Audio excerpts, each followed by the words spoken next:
शिव पुराण के अनुसार चंद्रमा की सुंदरता पर राजा दक्ष की 27 पुत्रियां मोहित हो गईं।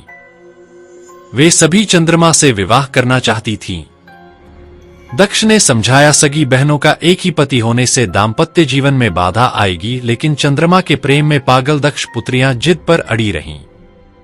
अश्विनी सबसे बड़ी थी। उसने कहा कि पिताजी, हम आपस में मेलजोल से मित्रवत रहेंगे और आपको कभी भी शिकायत का मौका नहीं मिलेगी। दक्ष ने 27 कन्याओं का विवाह चंद्रमा से कर दिया। विवाह से चंद्रमा और उनकी पत्नियां दोनों बहुत प्रसन्न थे, लेकिन ये खुशी ज्यादा दिनों तक नहीं रही। जल्द ही चंद्रमा 27 बहनों में से एक रोहिणी पर ज्यादा मोहित हो गए और अन्य पत्नियों की उपेक्षा करने लगे। यह बात दक्ष को पता चली और उन्होंने चंद्रमा को समझाया। कुछ दिनों तक तो चंद्रमा ठीक रहे, लेकिन जल्द ही वापस रोहिणी पर उनकी आसक्ति पहले से भी ज्यादा तेज हो गई।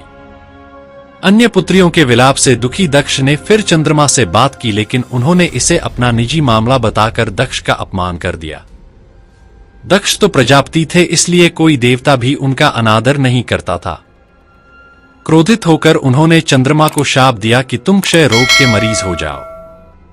दक्ष के शाप से चंद्रमा क्षय रोग से ग्रस्त होकर धूमिल हो गए। उनकी चमक समाप्त हो गई और पृथ्वी की गति बिगड़ने लगी। परेशान ऋषिमुनि और देवता भगवान ब्रह्मा की शरण में गए।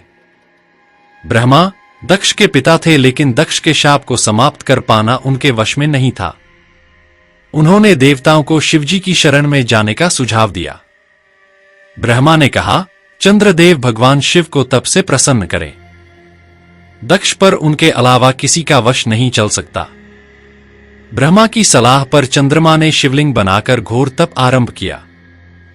महादेव प्रसन्न हुए और चंद्रमा से वरदान मांगने को कहा। चंद्रमा ने शिवजी से अपने सभी पापों के लिए क्षमा मांगते हुए क्षय रोग से मुक्ति का वरदान मांगा।